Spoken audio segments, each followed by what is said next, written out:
चलिए, कोरोना महामारी के कारण 2 साल से हरिद्वार में कांवड़ यात्रा पर रोक लगी थी। हमने देखा और जाना, मगर इस बार कांवड़ यात्रा चारधाम यात्रा की तरह चलने वाली है। इस बात की उम्मीद जताई जा रही है, जिसके संकेत खुद सीएम पुष्कर सिंह धामी ने दिए हैं। उधर प्रशासन की तरफ से भी यात्रा की तैयारियां शुरू कर दी गई हैं।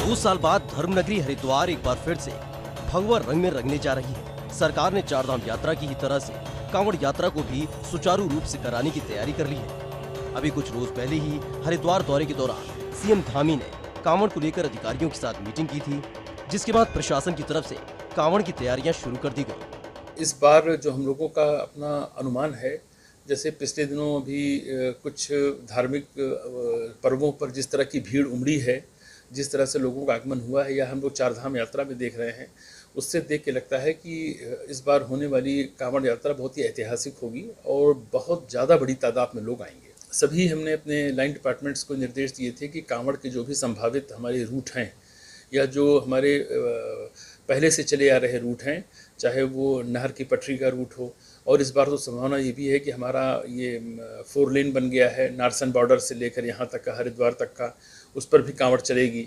भगवानपुर से आने वाला रास्ता, देहरादून से, तो इन सभी रास्तों का हमने उनको निर्देश दिया था कि आप लोग भौतिक रूप से सत्यापन कर लें। 2 साल बाद कांवड़ यात्रा विधिवत रूप से संचालित होगी, इसलिए यात्रा पर भीड़ भी काफी रहने की उम्मीद है। यही वजह है कि पुलिस की तरफ से भी तैयारियां शुरू हो गई हैं। कांवड़ में हम जून में शुरू करेंगे, क्योंकि अभी हमने इसको और मतलब इसको स्ट्रीमलाइन हो गई है पूरी तरह से चारधाम। फिर भी एक बार आप जान ही रहे हैं, आज से ये वाले लोग जो हमारा हेमकुंड साहब यात्रा भी शुरू हो रही है, तो ये सब और व्यवस्थित हो जाए। हम जून में कांवड़ की प्रक्रिया शुरू करेंगे, इंटरस्टेट की ऑफिसर्स की मीटिंग भी करेंगे पुलिस वालों की, और उस पर भी हमारा ध्यान है। कांवड़ यात्रा को लेकर कांवड़ियों में खासा उत्साह रहता है। पिछले कुछ साल के दौरान ही कांवड़ यात्रा पर आने वाले कांवड़ियों की संख्या कई गुना बढ़ चुकी है। महज कुछ ही दिन के भीतर लाखों की संख्या में कांवड़िये हरिद्वार पहुंच जाते हैं। 2 साल के इंतजार के बाद तो कांवड़ियों में इस यात्रा को लेकर उत्सुकता और बढ़ गई है, जिसके लिए पहले से ही तैयारियां करना जरूरी है। एबीपी गंगा के लिए देहरादून से रवि केंतुरा के साथ हरिद्वार से रोहिश सिखौला की रिपोर्ट।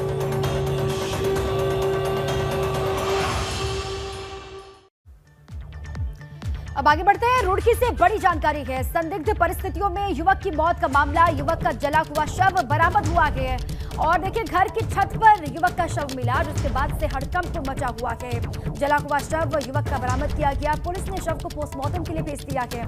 अब पुलिस पड़ताल कर रही है कि इसके पीछे वजह क्या हो सकती है। मौत के कारणों की जांच में पुलिस लगातार जुटी हुई है। घर की छत पर ही युवक का जला हुआ शव मिला है, जिसके बाद से अब पूरे इलाके में हड़कंप है। मंगलौर कोतवाली क्षेत्र का ये मामला बताया जा रहा है। पुलिस वहां पर पहुंची, कारणों का पता लगा रही है और परिजनों से भी पूछताछ हो रही है। युवक के बारे में जानकारी जुटाई जा रही है। बड़ी जानकारी रुड़की से।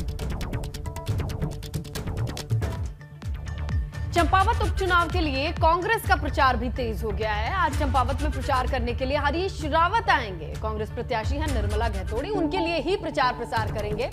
और 31 मई को चंपावत में उपचुनाव होने, इसी के मद्देनजर अब कांग्रेस भी फुल फॉर्म में है।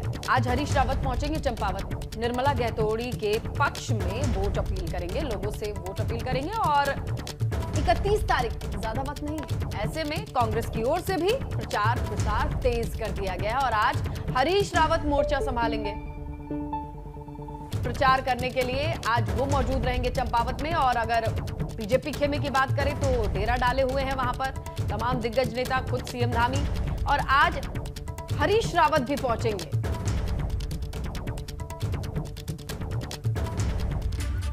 देखिए, चंपावत उपचुनाव के लिए आज भी प्रचार करते हुए आपको नजर आएंगे सीएम पुष्कर सिंह धामी। चंपावत में जनसभा को संबोधित भी करने वाले हैं और जनसंपर्क कार्यक्रम में भी शामिल होंगे सीएम पुष्कर सिंह धामी। एबीवीपी के कार्यक्रम में भी उनको हिस्सा लेना है, ऐसी जानकारी है। वो लगातार चंपावत में ही डटे हुए हैं क्योंकि चुनाव अब बेहद करीब है और इसलिए लगातार वो जनता को संबोधित भी कर रहे हैं, सभाएं भी कर रहे हैं, जनसंपर्क भी कर रहे हैं। और आज जानकारी है कि एबीवीपी का एक कार्यक्रम भी वहां पर होना है जिसमें भी मुख्यमंत्री पुष्कर सिंह धामी को शरीक होना है। 31 मई को होनी है वोटिंग। उससे पहले किस तरीके से मोर्चा संभाले हुए हैं पुष्कर सिंह धामी, वो भी आप समझिए। और तमाम बड़े दिग्गज जो हैं भारतीय जनता पार्टी के, वो भी लगातार पहुंच रहे हैं चंपावत और प्रचार प्रसार करते हुए नजर आ रहे हैं। चंपावत की अग्नि परीक्षा को पार करना है, पार ही नहीं बल्कि पास भी करना है, इसलिए ये रण अपने आप में बहुत अहम हो जाता है।